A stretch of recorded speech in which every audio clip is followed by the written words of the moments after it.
So, how is everything going with you all? Huh? How are you swimming in the ocean of nectar? Huh? Still floating. And who is drowning?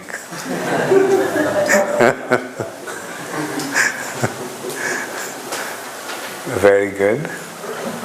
So, we had done the preface and introduction, and now we are beginning the Nectar of Devotion from the first chapter. Today we will cover the entire first chapter, and just a part of second chapter, which I did not inform you yesterday because I was not sure about that, so I thought you just study the first chapter. And up to which page number I asked you to study? 10. But the chapter goes on till 17. 17 or 18? Anyway, whatever it is. I asked you to study for up to 10th page because we will cover only up to that much of the first chapter. The rest of it will not be relevant to your Bhakti Shastri course, that's why. But anyway, in course of our discussion, we will clarify that. So, the characteristic of pure devotional service is the title of this chapter. Now, how many of you remember the definition of pure devotional service? How many of you know? Please raise your hands. Okay. I can see that some are so busy with their books that can't raise their hands. Okay. So the definition of pure devotional service, did we cover it earlier? Yes, we did. On the first, in the preface only, we covered that. Atul Krishna Prabhu, did we cover that on the preface? Definition we did yesterday. Definition we did yesterday. Okay. Yeah. So definition of pure devotional service, how many hands? Yeah. Maybe you can tell us. What's the definition of pure devotional service? Is always engaged in Krishna's service favorably and constantly. Yes. Very good. Without fruitive activities or philosophy, jnana. Right, very good, yeah, very right. So we covered that yesterday. So there is a specific verse, shloka on that, about that, the definition. How many of you know that shloka? Okay, you can tell us.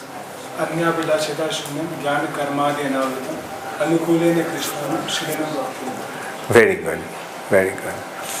Now, Anna Bhilashita Shunnam. Anya means other. Abhilashita, Abhilash means desire. Shunnam means devoid of. Hare Krishna. Today is the second time I saw you coming late in the class. Why are you late? Yeah. Huh? Is this the first time? Anyway, why are you late? Don't be late in the class. Rather try to come 5 minutes before than 20 minutes after. So, I think attendance is one of the aspects of Bhakti Shastri. We're keeping track of that, Maharaj. We're noting everybody's attendance, and we give a mark for that. Okay. Yeah. Yeah. Punctuality is a very important thing, especially in ISKCON. It has to be emphasized. Like, Anna Bhilashita Shunnam. Shunnam means free from. Shunya actually, the Sanskrit word Shunya means zero. So the Shunya literally means without, devoid of. Anna bhilashitam, free from any other desire. Any other desire means any other desire besides Krishna consciousness, Krishna service. And this desire is devoid of or free from the coverings. What are the two coverings to devotional service? Jnana and karma. Jnana means philosophical speculation or just intellectual pursuit. Jnana and karma, there are two aspects: gross existence and subtle existence. Gross involvement, meaning the body's involvement, is in karma. Subtle body's involvement, gross body's involvement is karma. Subtle body's involvement is jnana. So that means abritam. These are actually two coverings of the soul. The soul has two coverings, two material coverings. One is the subtle body's covering and the other is the gross body's covering. So when the soul is free from these two coverings, that means the soul is in the pure state. And it is in that pure state that the pure spirit soul can render pure devotional service. Now, pure devotional service is rendered by the pure spirit soul. So that is the pure devotional service. As long as we are in the gross bodily platform, we'll have a tendency for sense gratification. When we are in the subtle bodily platform, we'll have a tendency for liberation. So pure devotional service means free from the desire for sense gratification and free from the desire for liberation. And at that stage, pure devotional service indicates, what does pure devotional service mean? Pure devotional service means just rendering service unto Krishna just for the sake of it. Just for the sake of Krishna's pleasure. There is no other desire. So, now, definition of pure devotional service we understood. Now it comes to characteristics of pure devotional service. So in this way we can see Nectar of Devotion is dealing only with pure devotional service. Nectar of Devotion doesn't have any business with mixed devotional service. Mixed devotional service means devotion mixed with karma, devotional service mixed with jnana.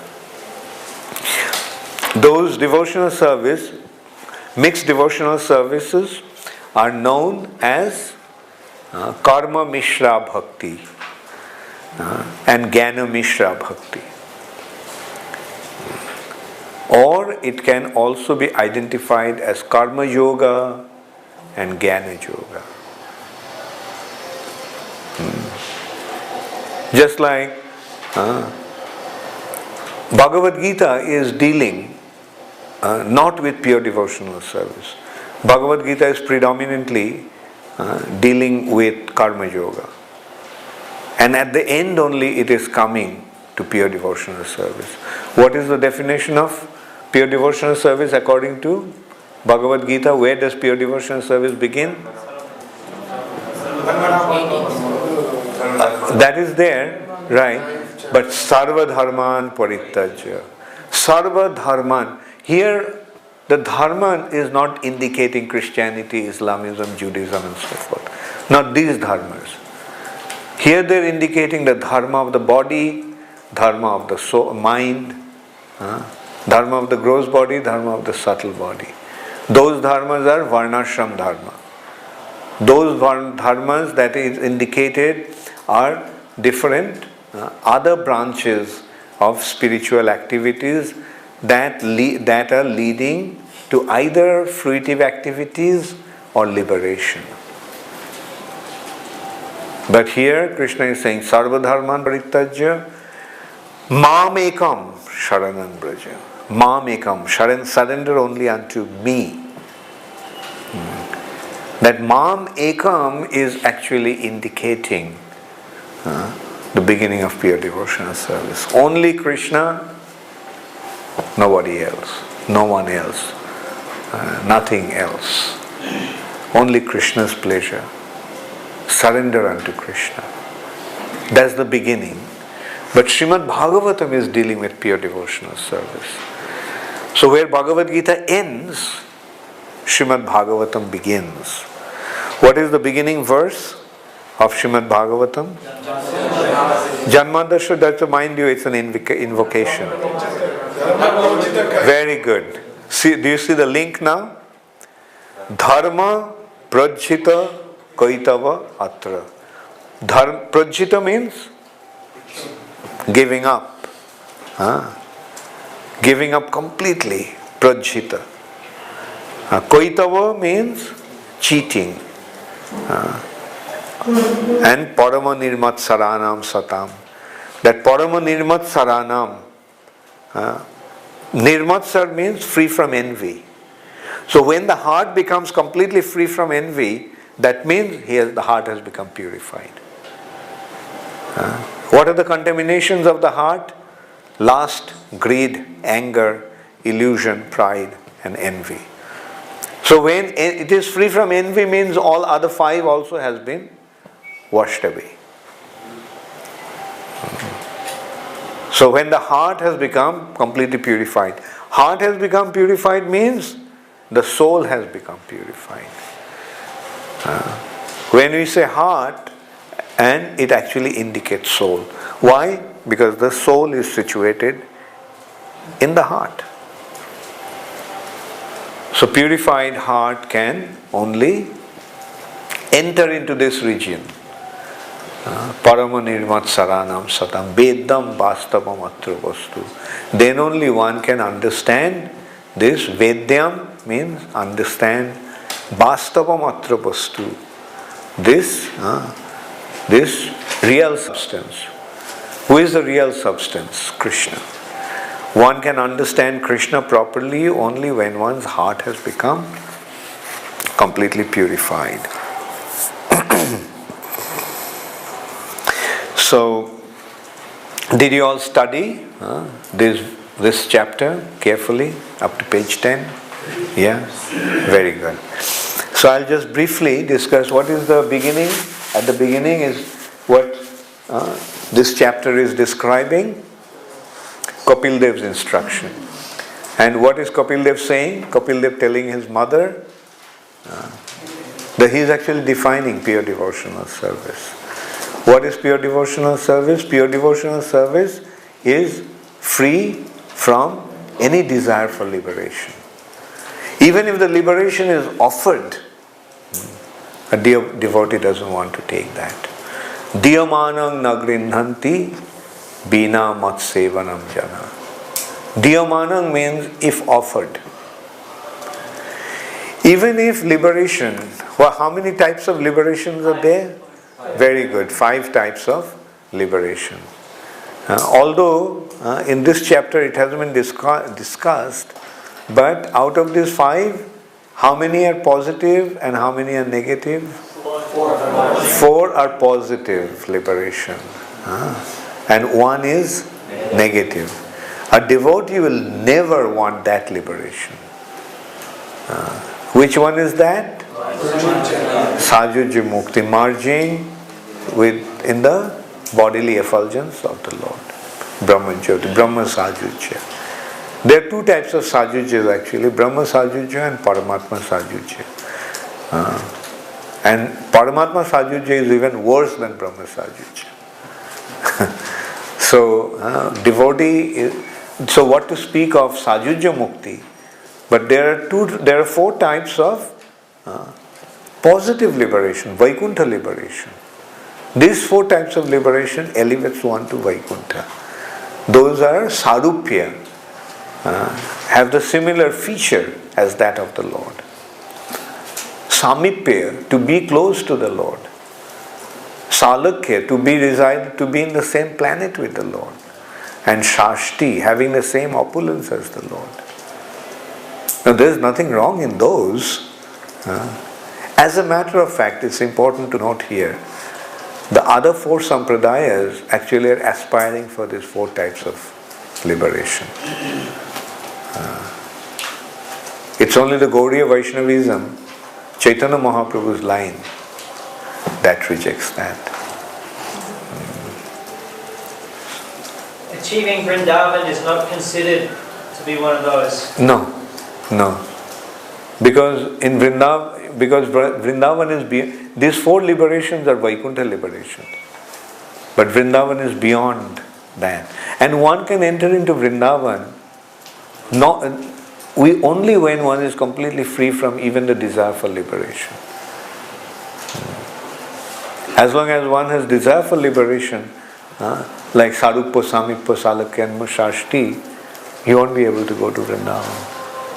He'll get stuck in Vaikuntha. Yes? In Tulsi Aarti we are singing that before strangers are there wanting service either in Golok or to get the residence in Vrindavan. Yeah.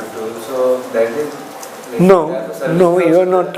You're asking Sakhir Anugata Kare. Just make me a follower of the Sakhis. Radha Krishna Seva Pavo. Asking for not for liberation, asking for service. Liberation has certain selfish motivation. Like I will become liberated. But a pure devotion is wherever you want me to go, I'll go there. If you want me to go to hell, I'll go to hell. Even in hell, if there is service to be rendered, I'll go to hell. So that attitude is synonymous to pure devotional service. Bilas Kunja Diyavas, where is that? Bilas Kunja? You are not asking for Vaikuntha liberation, Sarupya Samipya. You are asking that give me a residence in a grove where Radha Krishna is residing. Is there a desire for liberation? That grove can very well be here. If in this grove, in this forest bower, in that garden, if Krishna is there, I would be happy to be there. So mood is to be with Krishna for the sake of service, not... Just for the sake of service. Yeah. Just to serve Krishna. Because Krishna is there in the grove, let me reside in that grove. I don't care, I don't desire to live in a palace. What to speak of Vaikuntha? I don't even want to live in a palace. One of the liberation is to get the association with Samipya. To be close to the Lord. So in this also you are praying that I can take your darshan all the time. Is he saying that? Or he's saying, can I get the darshan or I can serve you all the time? Nayane heribo sada jugal rupa rashi. I'll see with my eyes will always constantly see the transcendental beauty of the transcendental couple. Where is the thing? Do you see the difference? Is there any desire for liberation? It's all, you see, liberation, they are not really praying like that. When they're desiring for these four types of liberation, their attitude is there to be with the Lord in the spiritual sky, free from all this material. More emphasis of getting freedom from all these things, not on... Right. But for a now this you can see, Vilas Kunja, right? And this can very well be on this planet. They are not saying only in Vrindavan Vilas Kunja. Saying Vilas Kunja, wherever Radha Krishna is, I just want to be there. Now you can see, like, liberation has the tendency to get out of this material nature. Whereas this is not actually, for the sake of liberation, he is not praying. This prayer is for the sake of service. Yes. In Shishastakam, Ayinanda Tanun Yakim Karam, Krishna says, please pick me up, Chaitanya Mahaprabhu, please pick me up from this ocean of birth and death. Yeah. And place me as one of the atoms at your lotus feet. Right. So I always wonder, sounds to me definitely like a prayer for liberation. So, can you comment maybe? Yeah, well, that is there. That at that stage, that make me a speck of dust at your lotus feet. It can be synonymous to liberation, but look at the thing afterwards, the prayers afterwards. Ashlishya Padaratan. So if that's coming from Chaitanya Mahaprabhu, is that desire okay for the devotees? Yeah, sure, that is naturally desirable. Make me a speck of dust at your lotus feet. So that desire is there, to be close to the Lord, to be able to serve the Lord.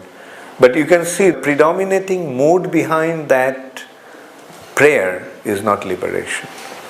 Liberation is for my sake, whereas devotional service is for Krishna's sake. That is the difference.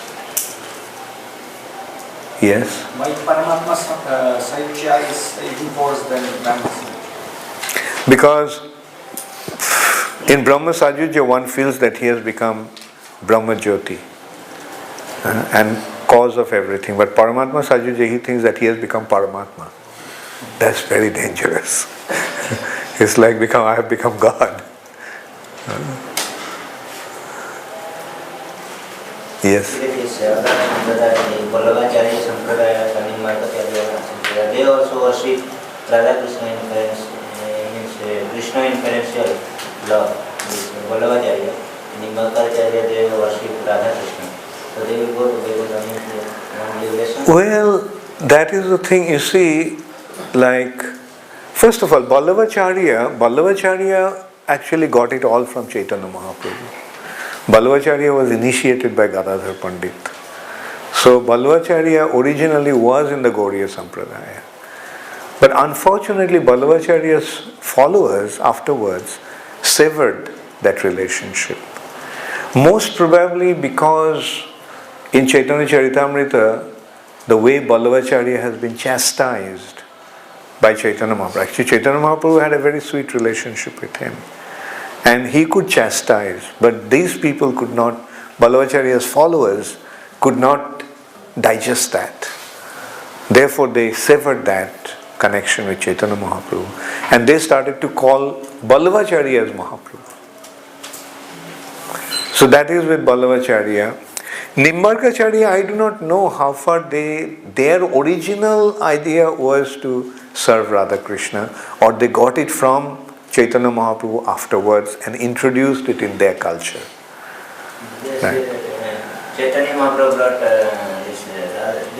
they appreciated Radharani, so Chaitanya Mahaprabhu brought this mentality from Nimbarkacharya. Well, now we have to understand who is Krishna and who is not. Right? So this is the problem, Anyway, the thing is, at least we know one thing, that if Chaitanya Mahaprabhu did not come, Radharani's identity wouldn't have been revealed. The question is, where did you get, Vallabha Sampradaya, where did you get this understanding of Radha Krishna's pastimes? Whereas in Chaitanya Mahaprabhu's thing, it's very systematically analyzed. Radha and Krishna himself came in the form of Chaitanya Mahaprabhu. Why? They all have been very, very clearly explained.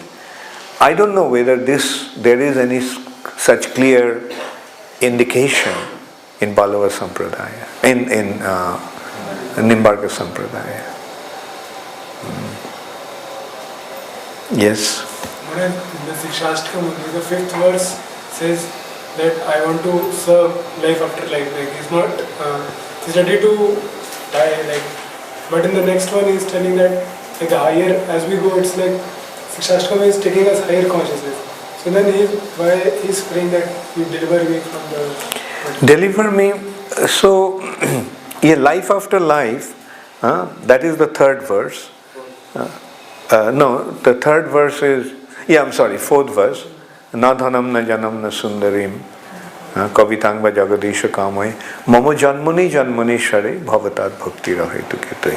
Life after life you offer me pure devotional service. So then he is considering his situation. I am fallen in this dangerous ocean of material existence. But please keep me, place me at your lotus feet as a speck of dust. So anyway, that is how Mahaprabhu presented that, that is the order that he put. So, but we have to see that the underlying mood all along, what is the mood? The first of all, he is pointing out the importance of the holy name. Then how the holy name, what the holy name is, the potency of the holy name, how to chant the holy name, right? And to be committed to the holy name. And then he is coming to, please deliver me from this dangerous ocean of material nature.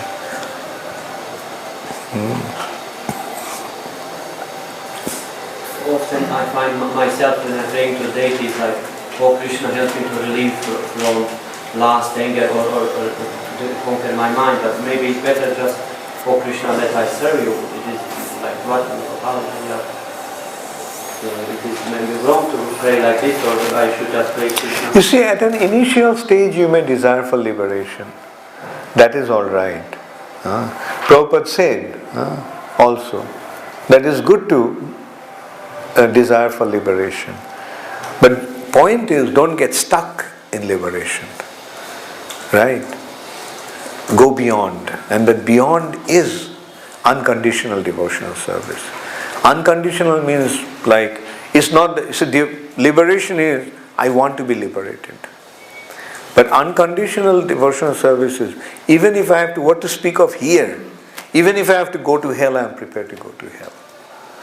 And that is unconditional. I don't care what happens to me. I simply care what will please you. Yes?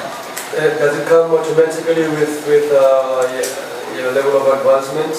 Yes. Like at the initial stage, we may desire for liberation. Because when one is a neophyte devotee, when one is new, then he may desire, I don't want to be suffering life after life. I want to be free from this cycle of birth and death. But then when he becomes advanced, then his attitude will naturally change.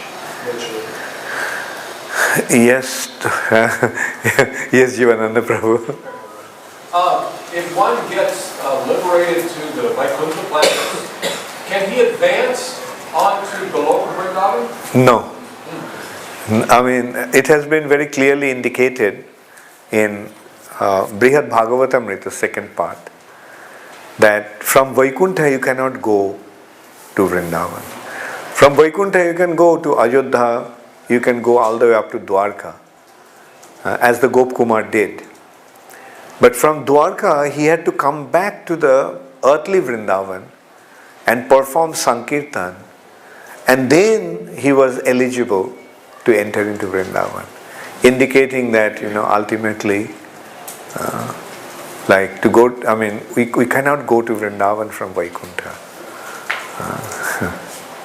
Hare Krishna. Yes? No, beyond that. Maharaj was saying that the beginning of... Can you stand up, please? I can't see you. The beginning of pure devotional service in the Bhagavad Gita begins with Sarvadhamam Paritagya. I was thinking of the verse. It's leading to pure devotional service. There is other verses like in chapter 12 where just engage your mind in thinking of me, and or just fix your mind upon me and engage all your intelligence in me, which also seem to indicate pure devotional service. Yeah, it is. Significance for that 1860. It is pure devotional service, but it's more. It is devotional service, but it has a tinge of karma.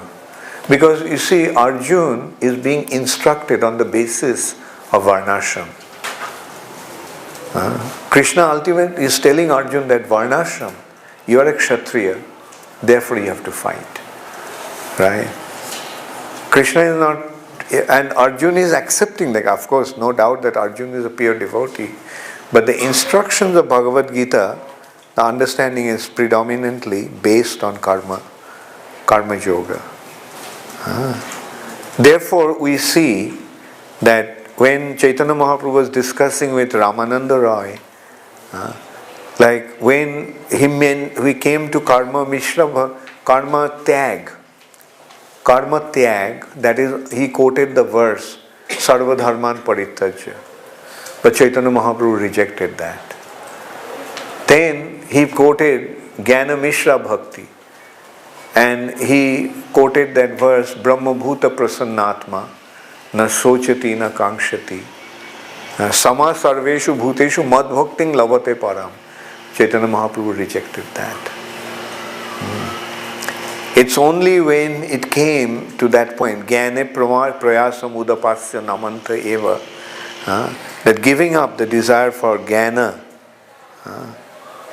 and rendering devotional service unconditionally under the direction of the authorities, pure devotees, giving up all other desires. Jivanti Sanmukharitang Bhavadiya Varta Tanubang Manobhi, with body, mind and words. Then that stage is the stage of pure devotional service. So Chaitanya Mahaprabhu accepted that.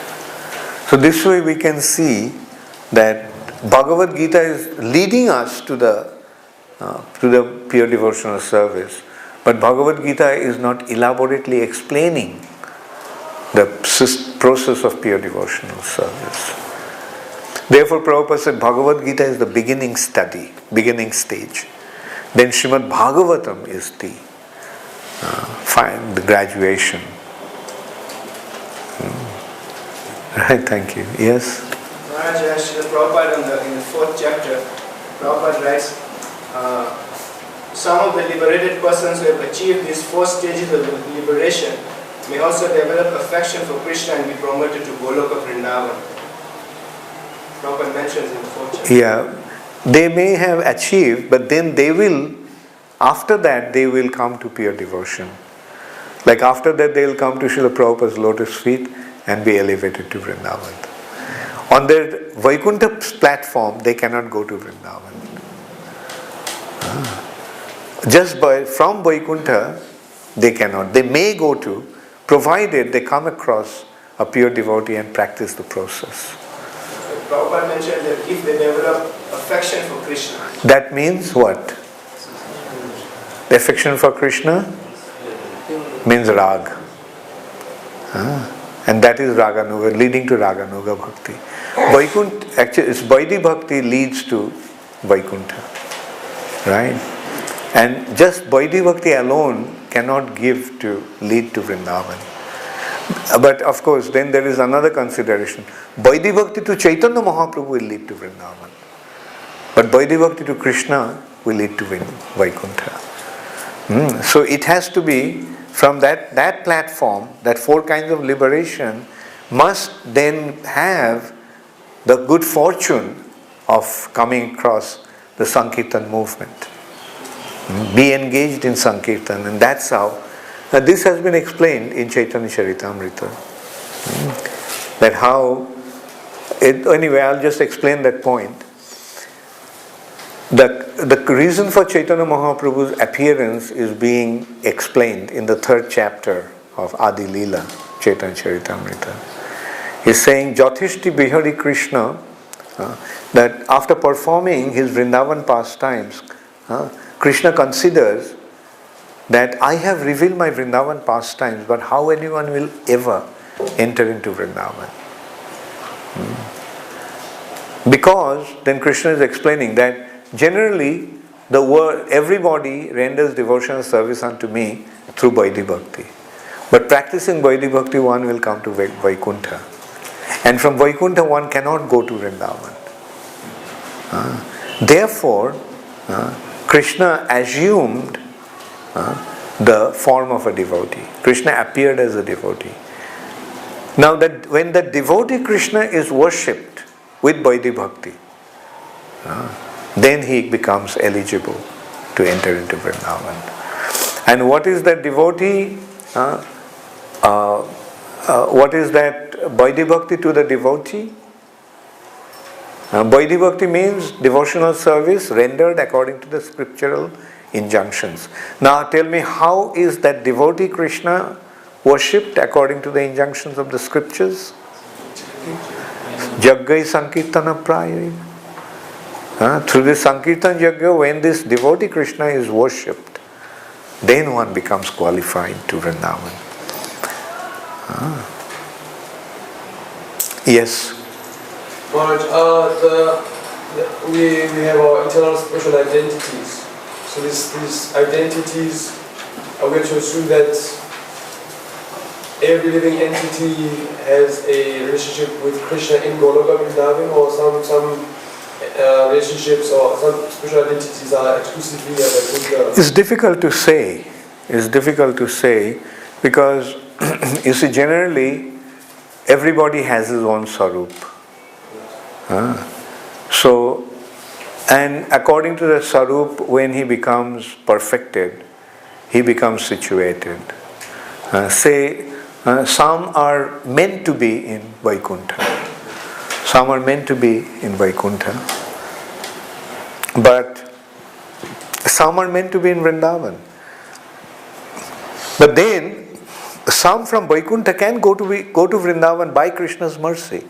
But then what they have to do, they have to come down to the earth planet, become engaged in Mahaprabhu's Sankirtan movement, and then become eligible to enter into Vrindavan.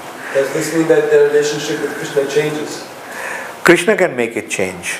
Yeah. An example can be given is Jai Vijay. They were gatekeepers of Vaikuntha. But then they got an entry to Mahaprabhu's pastimes. And by getting entrance to Mahaprabhu's pastimes, one also gets an entry to Vrindavan. So in this way they become related to Krishna. Gita Nagari? Yeah, you said that each of the four sampradayas are aspiring to the four different types of liberation. Not each of them. The four sampradayas. Four sampradayas. Yeah, not that different sampradayas have different types of affinity for different liberation. Like, for example, the Ramanuja sampradaya is... They can have any of the four. Oh, okay. Right. I thought that each... But the point is that their destination is Vaikuntha. Okay, I was going to ask you which sampradaya is desiring which liberation, but I guess they're desiring any one of the four. Yeah. Okay. Yes, Atul Krishna Prabhu. Mahaprabhu is describing to one Narayan Bhakta that in the Chaitanya Charitamrita that Lakshmi Devi also couldn't enter Vrindavan. Right, yeah, right. Where is that explained in more detail? That story in more details of that? Okay. Immediately what I can think of is Chaitanya Charitamrita. And maybe it's from Brahma Vaivarta Puran. Maybe, I'm not quite sure. Like Lakshmi Devi wanted to enter into Vrindavan. Enter into Krishna's rasa dance and approach Narayan for that. But Narayan said, if you want to enter into rasa dance, then you have to just follow one of the gopis of Vrindavan. And Lakshmi Devi said that how is it possible? I cannot be subservient to anybody, I am Lakshmi. Then Narayan said, then forget it.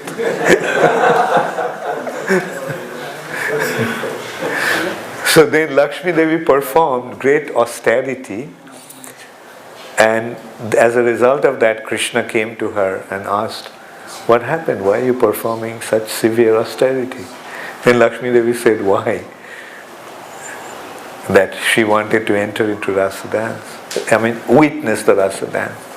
So then Krishna actually placed her in his chest, and that is the Srivatsya. And in that way, Lakshmi Devi got an entrance to rasa dance. Yes?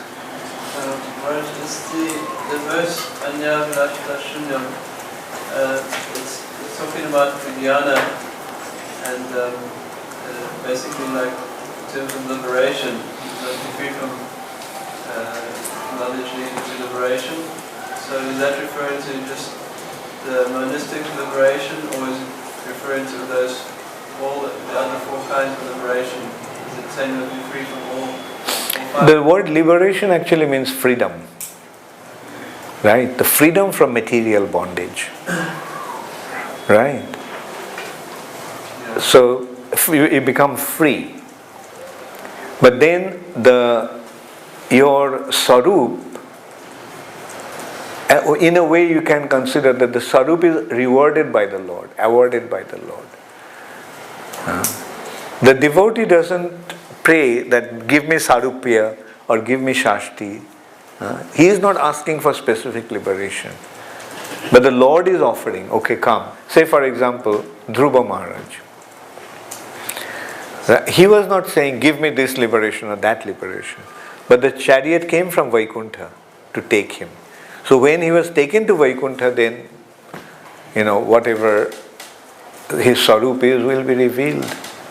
And the devotee doesn't ask specifically for specific types of liberation. But the desire for liberation is there.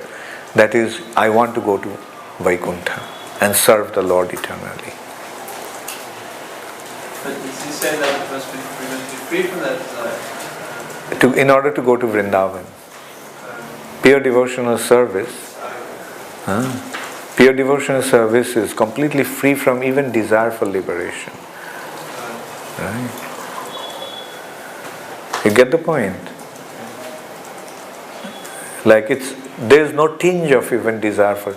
So point actually is there is no selfish or personal desire. All the consciousness is entirely projected onto Krishna. And one is completely absorbed in considering Krishna's need, Krishna's necessity, Krishna's pleasure. And no consideration for one's own individual pleasure.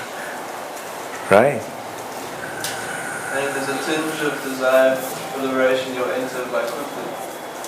Well, the thing is that if you are practicing, it will also depend what the parampara is. Like you are in a specific parampara, right? That is Gaudiya Vaishnava parampara. And in this parampara, the parampara is actually saying, na dhanam na janam na sundarim. The parampara is saying, ashli shobha padaratam. So that mood you will automatically develop as you are following the process. That mood, the parampara will set the mood. The disciplic succession is setting the mood. And the disciplic succession will lead you there. Like even if you go to Vaikuntha, you will not be satisfied. You'll say, well, in Vaikuntha there is no ISKCON. So I don't want to be here. Where is ISKCON? Or you'll try to make an ISKCON in Vaikuntha. Then Chaitanya Mahaprabhu will say, well done. Come to Navadvip.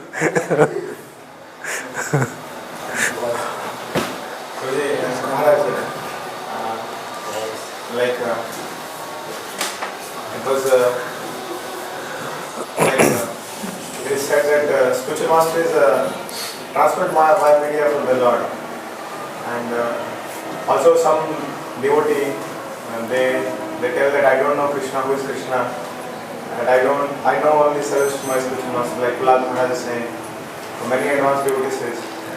So like the object of service is ultimately Krishna, and the spiritual master is via media, or like, so how the relationship with the spiritual master and the Lord grows. See, the disciple is developing certain attitude towards the spiritual master, as we mentioned. But the spiritual master is acting in a certain way. that will guide the disciple to develop his relationship with Krishna. Because he's the via medium. Like say for example, you want to buy a product of Sony. Now you don't know Sony, but you know the shopkeeper, right? Who is an agent of Sony. So you go to the shopkeeper and tell him that, look, this is what I want. Now you are dealing only with the shopkeeper, but what does the shopkeeper deliver you? He delivers you the product.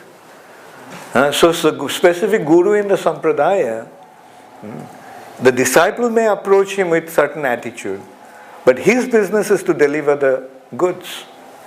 And what is the goods? What is the sampradaya is carrying? Right? Okay, I'll give a little break now. Okay. Sometimes there is a direct attraction for Krishna, sometimes like those spiritual masters. That's a neophyte attraction.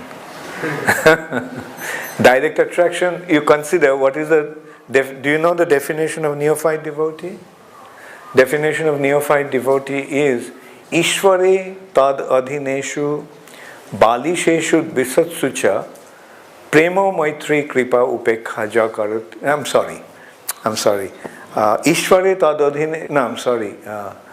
Archayam eva harai pujanja shraddhaye hate natad bhakti shuchaneshu shabhakta prakrita smita. He's worshipping Archayam Hari. He's worshipping Hari. Pujanja shraddhaye hate, with great faith and devotion. But do not recognize, natad bhakteshu channeshu, does not recognize his devotees, Krishna's devotees. He is considered to be a neophyte. Prakrita smitaha. But the second class is, he recognizes Krishna, he worships Krishna. And Ishwari, Tadadhineshu, he recognizes devotees, he recognizes the innocent ones, Balisheshu, Dvisatsucha, he recognizes also the offenders. And accordingly he has prema, love for Krishna, he has friendship to the devotees, he has compassion for the innocent, and he has disregard for the offenders. So he is a Madhyamadikara. I'm just making the final point. And who is a pure devotee, first class devotee? Sarva bhuteshu japashyat bhagavad bhavam atmana. He is seeing that everybody else is a devotee. Only he himself couldn't become a devotee. You see the difference? At first, he thought Krishna is God and he is the only devotee. And now he is thinking that everybody else is a devotee, only he himself couldn't become a devotee. So, the point is, when one is at a neophyte stage, he thinks that Krishna is God and he worships Krishna and doesn't recognize his devotees. But at the ultimate stage, he recognizes that everybody else has become a devotee, only he himself couldn't become a devotee. Not recognizes, he feels that way. Spontaneous devotion is there when we talk, when somebody has spontaneous attraction for the Lord. So it directly, how that thing is there. Suppose devotee like Shivamaya is there or Hanmana, but then it's like, so how to explain that? You see, like ultimately it's a matter of how much we are recognizing Krishna, how much we are feeling the supreme aspect of the Supreme Personality of Godhead. And then accordingly we develop our attraction for Him. At first, because of our conditioning, we don't have any attraction for Krishna. Because we have become conditioned by our senses, by our body, we cannot go beyond that. We are simply caught up with our senses and the objects of the senses and trying to exploit those objects of the senses. That is the material state of existence. Then we come across a devotee and get to know about the process of devotion. Intellectually we understand the importance of practicing the process, but our conditioning is not yet free. Then as we start practicing the process, we get to know Krishna more and more and more through Shravanam and Kirtanam. Right? Now as we develop our awareness of Krishna, accordingly we will become attracted to Krishna. So this attraction will lead to that spontaneous devotion. Initially it is devotional service in practice. But then comes the stage of spontaneous. Like you practiced and the practice leads you to the spontaneous state. Right? Like an example can be given, like say when you learn to ride a bicycle.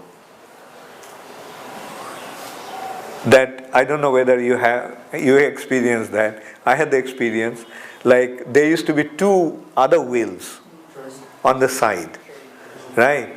And you are riding, you are not balancing. Like when you are going off balance, those wheels are actually giving you the support. And you're practicing, and then all of a sudden, you don't need those two wheels anymore. You are just riding on those, the rear wheel and the front wheel. Right? So, devotional service will lead to that. Practicing the devotional service will eventually make us balance on our own by developing our attraction for Krishna. That will be the spontaneous stage of devotional service. But then that will lead to the prema bhakti or loving devotional service. Spiritual master aspect is still there, Maharaj. The spiritual master is the one who is helping you to ride the bicycle. He is teaching you, he is helping you to sit on the bicycle. He is holding it and carrying you on the bicycle at first and telling you how to paddle the cycle, right? And then he is letting you go. And sometimes you fall. Then he comes and picks you up. Don't lose heart. Carry on. So that is the spiritual master. He is teaching you how to become a devotee.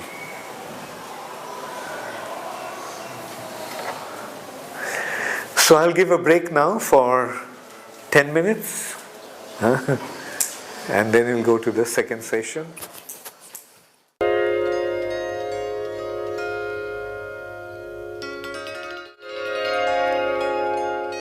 I saw quite a few hands were still up. Okay, so you read them, so I'll just go point by point. Now, how many types of liberations are there? How many of you know? All of you know how many types of liberations are there. And what is the attitude of a devotee towards those liberations? How many of you know? Please raise your hands. Okay, what's the attitude of a devotee towards the... He does not seek any of those. Yeah, even if it is offered to him, he doesn't want to take it. If those liberation, if that state was devoid of devotional service. Diyamanang na grinhanti bina matsevanang jana. If it is with devotional service, then he will take it. But otherwise, he won't take it. Now, do you remember the states? There are 6 characteristics of pure devotional service. What happens when one takes to pure devotional service? There are 6 natural consequences. So all of you know that. Is there anyone who do not know that? Okay. So maybe you can tell me what's the first one? All the miseries are relief from all kinds of material distress. Okay. Beginning of all auspiciousness. Right. And the third one? One is situated on transcendental level. Yeah. Transcendental, he experiences transcendental pleasure. Right. And the fourth? Is rarely achieved. Very good. Pure devotional service is very rare. Fifth? It minimizes the importance of liberation. Yeah, very good. That means a devotee doesn't even care for liberation. And the sixth? Yeah, it attracts Krishna. Now, I was at the beginning of the class, I was mentioning that today we are going to cover in this section, in Bhakti Shastri course, we'll cover only first two. You know why the first two? Because those, yes. Why those first? In sadhana bhakti, Very good. In the stage of sadhana bhakti, these two are experienced. In bhava bhakti, the next two are experienced. And in prema bhakti, the final two, or all six are experienced. Yes? I've got a question in regards to answering our assignments, Maharaj, that the Sanskrit terms we have to, because they're not really mentioned in this book. Which one? If I can respond to that, Maharaj. Yeah. Those terms are given in the student handbook. Okay. So, relief from material distress. So, did everybody understand how devotional service relieves one from all material distress? Did everybody understand? What I actually mean, what Prabhupada wrote? Did you read carefully? Very good. Then, how many types of sinful reactions are there? Initially there are 2 types, and then they are further classified into 4. What are those 2 types?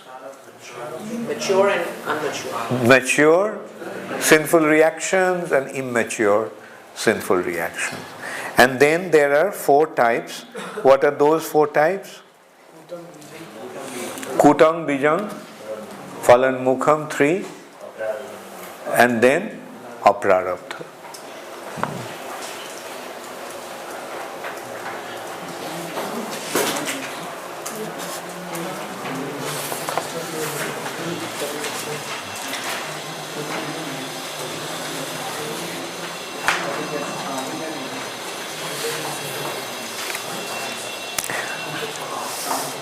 So that Aprarabdha has been, we have to remember that Aprarabdha is the first one. The things that hasn't been fructified, hasn't been mature. But those who have been mature, then it is leading to lying as seed, effect which are almost mature.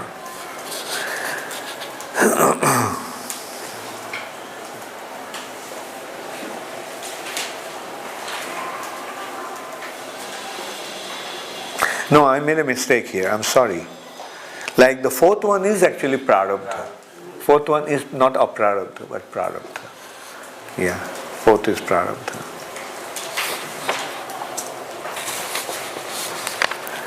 So, you have studied all, and then the first stage, the 2nd chapter, we'll just cover only the beginning of it, or maybe we can leave it for the next one because we didn't ask you to study it. So the next is you study carefully the 2nd chapter, the entire 2nd chapter. And anyway, since I mentioned it, why did we want to study you want to discuss this first page of the first stage of devotion is because it is speaking about 3 types of devotion, which I'm sure you already know. What are the 3 types of devotion? 3 stages of devotion, not 3 types, but 3 stages of devotion. First is sadhana bhakti, bhava bhakti, and then prema bhakti. So this is what we had briefly. We'll discuss tomorrow the 2nd chapter. 2nd chapter is tomorrow. Tomorrow is the Atul Krishna. Today is the 3rd day, yeah? Yes, Maharaj. 3rd day. So I have only 2 more days. So if I do the second chapter tomorrow, okay, so we'll try to do second and third tomorrow. Right, that's what we planned actually. Second and third we'll do tomorrow. So you study second and third carefully beforehand, before the class tomorrow. And then the day after we'll do the fifth chapter. So that is our module for this week. Yes? Okay, now you're opening up question answers. Ajamil said, sir, when Loka comes Sankirtan Parihasyama, in that it's written that if one starts beginning of devotional service, all the reason of sinful life is vanquished. And before that also, Kechit Kevalya Bhakta, Prabhupada writes in purport that just with little glimpse of devotional service, all the reactions are burned away. So, what is that little glimpse of devotional service exactly like? That is, if we consider the holy name, chanting of the holy name is chanted in 3 stages, right? One is the offensive chanting, the clearing chanting, and then pure chanting. So in the clearing stage of chanting, all the sinful reactions are washed away, right? That means that if you chant one holy name of the Lord, in the clearing stage itself, it will wipe out all the sinful reactions. Just as it has been mentioned by Haridas Thakur, Koti janme brahmo gyane jei mukti noy, shudhumatra nama bhashe shei mukti hoy. The liberation that is not achieved in millions of lifetimes of Brahman realization, just in the stage of namabhash, the clearing stage of chanting the name, that liberation is achieved. Liberation means freedom from all sinful reactions. Because if you have some sinful reactions left, you cannot be liberated. So this is how powerful the holy name is, that just the side effect of the holy name gives us liberation. That time desire for sinful activity will still be there, or desire will also go away? Desire will go away. Desire will go away. That, you see, that abhash, that a glimpse of the spiritual reality is so attractive that you won't have any kind of attraction for any material thing. Like say, if you have a plate of not so nice food, but because you are hungry, it's rotten and not so nice. Because you are hungry, you are forced to eat it. You are eating that because you don't know anything better. But then somebody comes with a delicious plate of Mahaprasad. What will you do? Will you look at that other plate at all? Because the taste of the Mahaprasad, just the sight of it, will make you, throw that other plate away. Yes? I want to know, Maharaj, that soul is coming from spiritual world to material world. That time no seed was there, sinful seed was not there. Then at what point that seed is coming? Yeah, good point. You see, we can look at it this way. This is from Prema Vivarta by Jagadananda Pandit, the associate of Chaitanya Mahaprabhu. He is pointing out that somehow a living entity looks away from Krishna. Krishna bohir mukh hoiya bhogobancha kare. Just somehow or other he just looks at. Now a living entity is minute. His consciousness, since he is minute, his consciousness is like a ray of light. Right? His consciousness can be compared to a ray of light. So to how many points you can project one ray of light? Only at one point. So it has only two options. Either towards Krishna or away from Krishna. Right? And the moment it turns his face away from Krishna, then what does he see? Away from Krishna is what? There's only two things, Krishna and Krishna's external energy.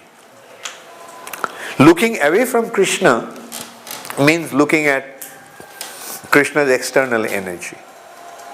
Right? Now the external energy is inferior, whereas the living entity is superior. Now as soon as the superior comes across an inferior, what happens? He develops a tendency to exploit. Right? Now exploiting tendency means lording over. So see how his identity is changing? Just because he looked away from Krishna, his identity changed now from a servant to the master. And that identity, like that of a master, is the false ego.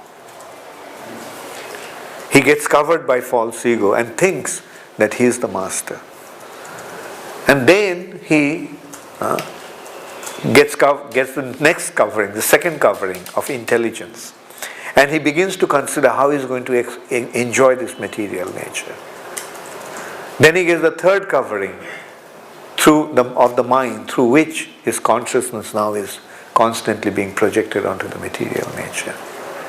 So in this way, with false ego, intelligence and mind, he gets his subtle body through these three coverings. And then accordingly the nature awards him with a gross body. So this is how a living entity gets entangled in the material nature. So as you are asking, where is the seed? The seed is just on turning away from Krishna. Right? Turning his face away from Krishna. The Sanskrit word, or even is used in Bengali also. Bohir mukh means what? Bohi means outside, mukh means face. When the face is looking away, all the trouble actually began. Now the question is, how to counter that? The way to counter that is look towards Krishna. Therefore Rupa Goswami is saying, always remember Krishna and never forget him. And Krishna is saying, man mana bhavo, man mana bhavo. With your mind you just think of me and don't think of anything else. So that is the way to turn our face back to Krishna. Yes? Maharaj, you say that devotional service, in the first chapter you say that devotional service is so powerful that it can uproot the desire that is not yet manifested. So my question is that how long does it take? Because it is said that the holy name is so powerful that, but just by chanting, the more offenses you can commit, you can purify so more than that.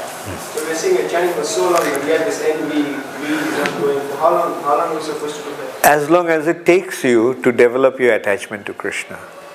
Can you do so many lifetimes? It's up to you. The choice is yours. Yeah, it can take many lifetimes, or it can even take a second. Fraction of a second. And, for that matter, it has happened. Otherwise, look at yourself, like you gave up your attachment to material enjoyment and you have committed yourself to Krishna consciousness. So you must have got some taste. You must have developed some attraction for Krishna. Otherwise, how could you do that? So it has already happened. Don't worry.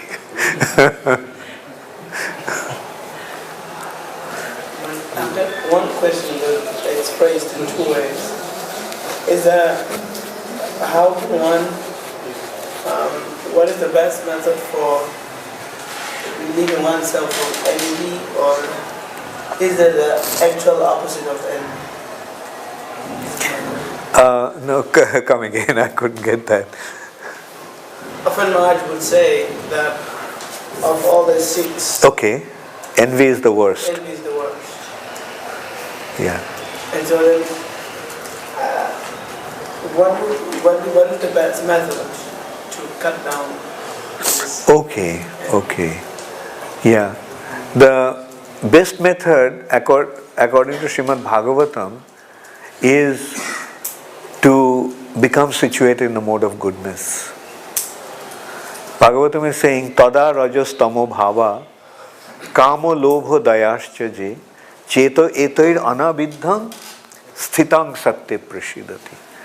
As long as we are in the mode of ignorance and passion, we will develop these tendencies of lust, greed, anger, illusion, pride, envy. But when one becomes situated in the mode of goodness, then he is not affected by that. Now, how can we become situated in the mode of goodness? Through Krishna consciousness. Krishna consciousness will not only situate us in the mode of goodness, it will take us to the transcendental goodness, pure goodness. So then even in practice, Krishna consciousness, one may develop little envy for the devotees. That will come and go. That will go away. Because, although you are... Okay, let's put it this way. Were you more envious before, or you have become more envious now? Well, before, I may not even see it as envy, but just now it is. Because before you were so much in ignorance that you didn't even know what envy was. Right? But now at least you have become aware of it. Right? So is it getting better? Because I'm trying. That you are trying, isn't that a very good symptom? Very good indication. So, the practice will make you perfect. So just stay on, carry on. It'll happen. Heart will become pure. Cheto etoir anabidham. Evam prasanna manaso bhaktijo. Bhagavad bhakti yogata. Vidyate hridaya granthi chiddante sarva sansaya. It will happen. All the knots in the hearts will be cut asunder. Yes. No, yeah.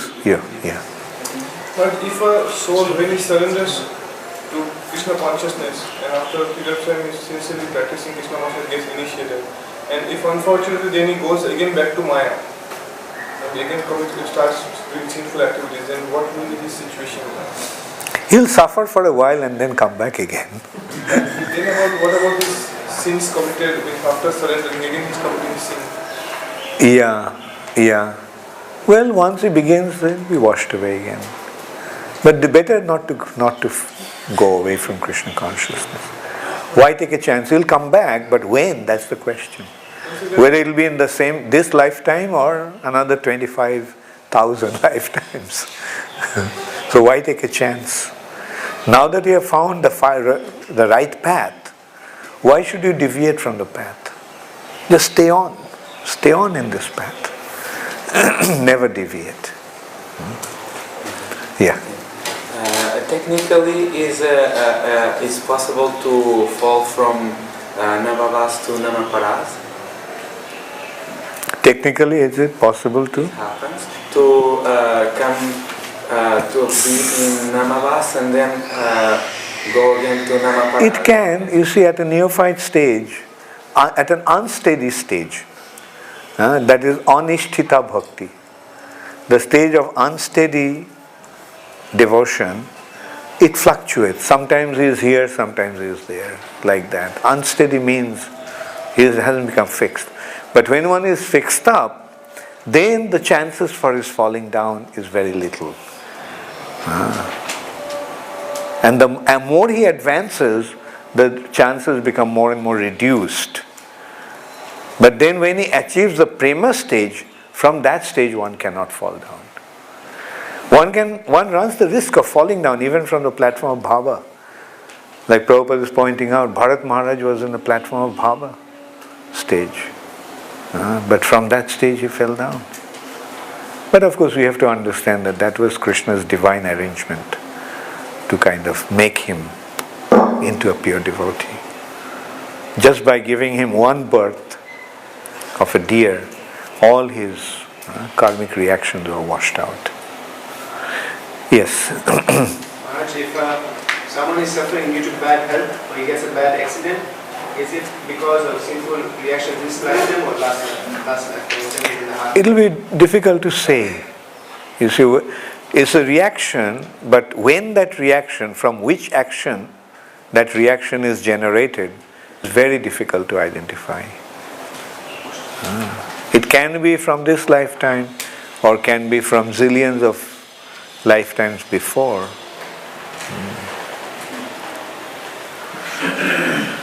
Yes? I have one question about this. 4 kinds of effects due to sinful activities. Yeah. It's not very clear to me, especially the one when they say which is already mature. Because what is written is those which are almost mature is something which we are already undergoing. So when they say already mature, does it mean they have already passed those effects or not very clear? Yeah, that is, previous to that we discussed that there are 2 types of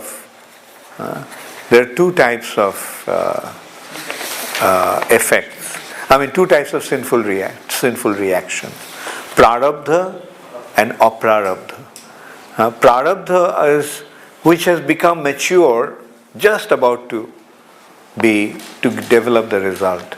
And aprarabdha is that which is totally immature. These are all, we can say these are prarabdha? No.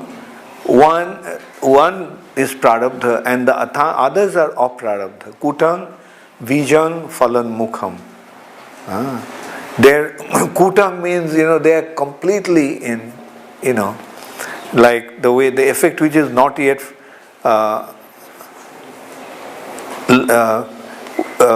Kutang is you see, like it is practically covered. You can't really identify it. Then it has become like a seed. And then the seed has sprouted into a seedling. And then it is just about to fructify. You get it? Fructification is the last.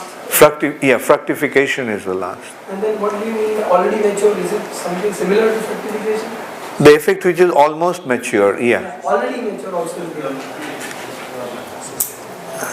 effect is already mature and almost mature. Yeah, so the already mature will be the stage before that. I mean, after that. Like, which is almost mature and already, like almost mature. And already mature means it is mature. So we will be undergoing those. Right, yeah. And now one more in relation to this is, when a person takes initiation from a spiritual master, which of these he still continues to bear and which ones does the spiritual master take unto him, and are there any which are held in abeyance also? Or? No, say it again, I couldn't get that. Out of these 4, when a person takes initiation, which are the ones which are transferred to the spiritual master and which are the ones which still remain to him? Good question. That transfer will depend upon the surrender. To the extent you surrender, to that extent you'll be free from your sinful reactions. Maharaj, this Kutang is the propensity for desire, sense gratification desire, sinful desire.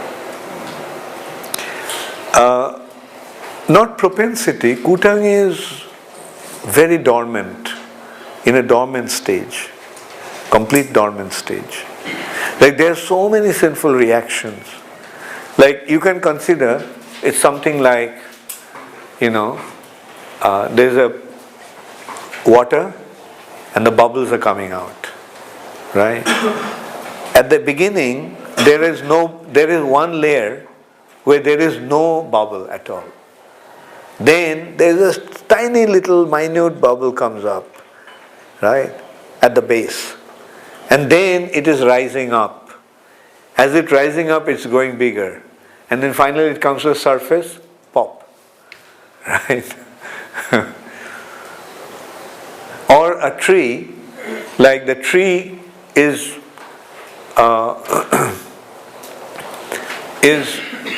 there is it comes as a seed. Then the seed, if the seed is completely covered by the soil, then the chances of its becoming into a seedling is very little, right? Now, there is some cultivation, and as a result of that, the seed comes onto the upper region of the soil. And then it gets water. Then getting the water, the seed becomes a seedling, right? And when it becomes a seedling, it pops out of the surface. And then it grows, and then it bears fruits. So, prarabdha is that fruition stage of the sinful reaction. Maharaj, previously I had heard that this verse, Anya Abhilashita Shunya. So here, Abhilasha is not being told because pure devotee may ask something for his protection. So is it correct? Please, can you comment on this? No, a pure devotee will not even ask for his protection as such. Right? Like, that is the meaning of Annabhilashita Shunnam. And even if he asks for protection, then he won't ask for protection for himself, but he'll ask for protection so that he can execute the devotional service properly. So all his desires will be centered around his devotional service. That is the meaning of the word Annabhilashita Shunnam. Yes? Right here it says that even if he is born in the family of dog eaters, one who is performing the ninefold devotional service, even if he is born in a family of dog eaters. So the first part of the question is, if somebody is performing devotional service, why would he be born in a family of dog eaters? No, he may be born for whatever reason. But the point actually here is that the dog eater is the lowest kind of mankind, lowest class of mankind. So even it's figurative or it's literal. Literal. The Chandal, you see, human society has been classified. Topmost is Brahmana, right? And there are other levels. The lowest level of mankind is a Chandal. So the point is that even a Chandal gets an opportunity to practice this ninefold devotional service. He becomes superior to a Brahmana. So that is the point. Like devotional service is so powerful that even the lowest kind of man, which means he is a very, very sinful person, even most sinful person can become free from all his sinful reactions. Yes, Gita Nagari. In Shastra it says that when a person begins to practice devotional service very seriously, sometimes Krishna takes everything away from him and does many things that are not so nice, so that he will surrender more. So how do we know when Krishna is doing something to us, or when we're just suffering because we've been sinful dogs in the past? Yeah, only when we become free from our false ego, we'll be able to. Because as long as we have our false ego, we are not going to recognize that whatever is happening to us is due to Krishna. For example, like Prakrite Kriyamanani Gunai Karmani Sarvasa. Everything is happening by guna and karma. Who made this arrangement of guna karma? Krishna. But ahankaro bimuratma. Being bewildered by his false ego, he is thinking that he is the doer. And when good things happen, he wants to take the credit, and when bad things happen, he blames Krishna. Right? But for a devotee, when he has become free from his false ego, he sees that everything is happening by the divine arrangement of Krishna in order to situate him properly in the pure devotional platform. So at that stage, his attitude is, if everything is taken away from me, is Krishna's mercy.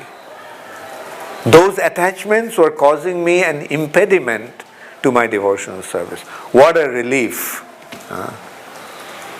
My wife is gone, my children rejected me, my friends have swindled me of my bank balance. So today I am standing here all by myself, without any possession, without any shelter. So what does it mean? Now I am being forced to completely surrender unto Krishna and depend upon Krishna. And does Krishna take care? Yes, Krishna will take care. So why should I worry? Hare Krishna, Hare Krishna. So he'll start chanting and dancing in ecstasy. Yes? I was here, it's written in the first chapter. He is suffering in the present life the results of sinful activities from his past life. So my question is that what type of person is it that who is sinful but he is still getting a human life again? Is it a devotee who has committed sin or a non-devotee? Well, by the nature's arrangement, one gets the human form of life, and at that time only, he has the choice to whether to surrender to Krishna or continue on his own. Right? If he decides to continue on his own, then he is missing that opportunity. Right? But his sinful reactions and all are there. Like no living entity, unless he is an eternal associate of the Lord, is free from sinful reactions. Everyone, and it is not just one lifetime. Living entities had been in this material nature for unlimited number of lifetimes. But then Maharaj, actually he is suffering from past life, so that means in past life he was a human being. And again this life also... No, he could have been an animal and there could have been the karmic reaction. Then animals, do they have karmic reaction? They can, like say for example,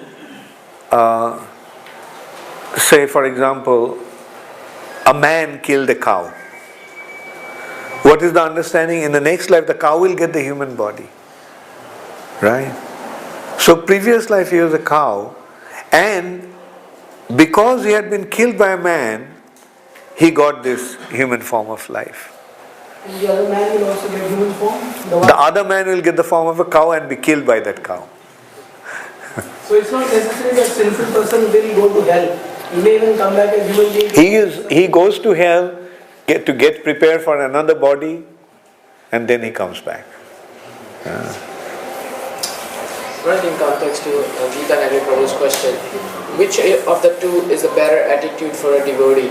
That I am suffering because of the sinful reactions of my own activities, or to see it as this is all Krishna's mercy? Or do they both represent the same idea? Which is the two better? Yeah, to see that it is Krishna's divine arrangement to make me into a better devotee. That's a better attitude.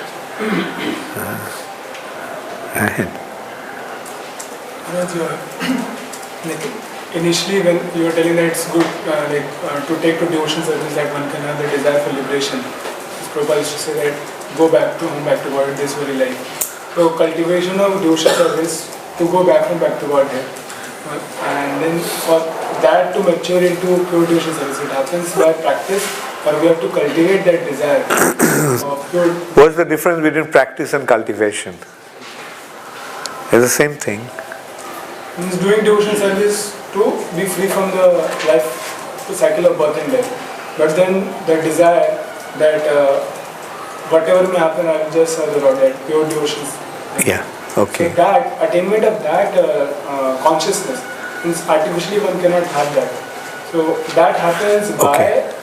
yeah, naturally. At a certain advanced stage only one can feel that way. It's obviously it's an indication of high level of advancement. Yes, Atul Krishna Prabhu. Maharaj, at the end of the chapter, Prabhupada writes that devotional service is greater than God because it attracts Him. Yeah. Could you elaborate on that? Do you want me to? Because you skipped that in your course. At the end of this chapter. Yeah, okay. Like I thought, you mentioned that, but you did not you didn't, in the syllabus, you didn't put the elaboration is only first two, Kleshagni and Shubhada. Anyway, I thought you skipped that because that was in the most advanced stage, that Chandrananda Visheshatma, Krishna Karshanicha, these two are synonymous to Prema Bhakti. Yeah, thank you. You see, pure devotion is so wonderful that even Krishna becomes attracted to it. And Krishna becomes attracted to it because, you see, devotion literally means love affair. So as the devotee loves, see, to begin with, Krishna already loves us. Krishna loves everyone. But not that everyone is responding to that love. And as a result of that love affair is incomplete. It's something like, you see, a young boy is deeply in love with a young girl.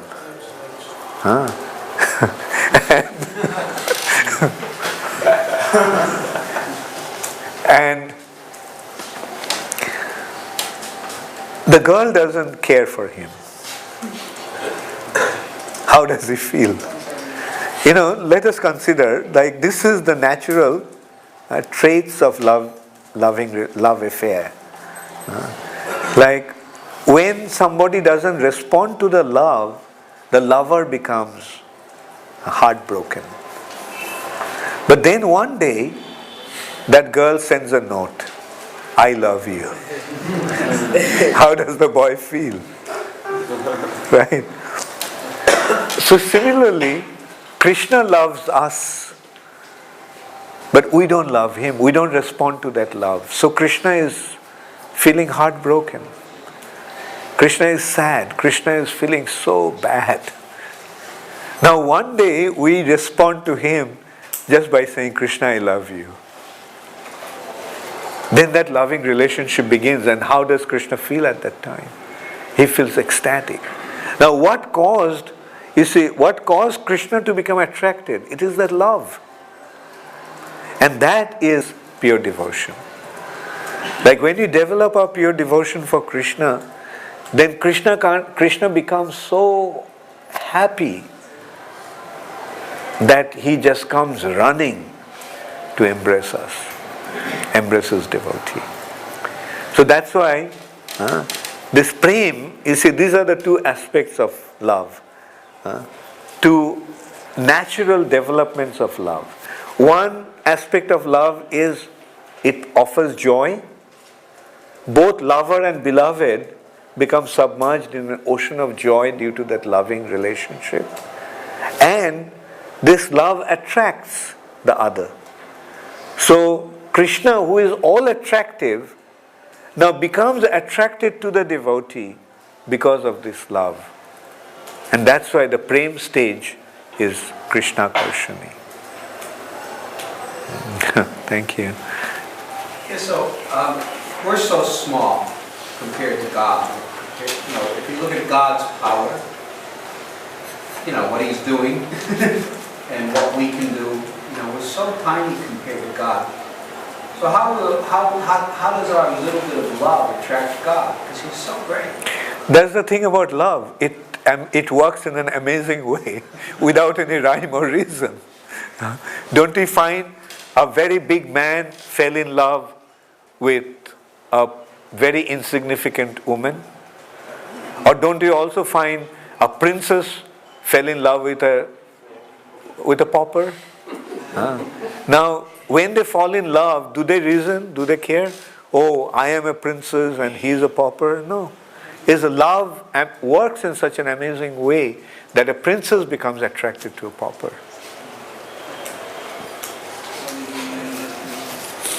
Okay, last question. So already, yeah. I've heard from the Seniority that if we, like two attitudes are there of seeing the things happening in our life, either seeing it as Krishna's arrangement, that way we may develop more love for Lord. At the same time, if we see that as our sinful reaction, that makes us a little more humble. So I've heard from some devotees that it's safer to think that... So develop both the attitudes. See it in both ways.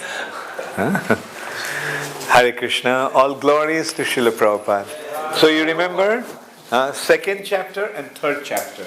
You read carefully and I'll see you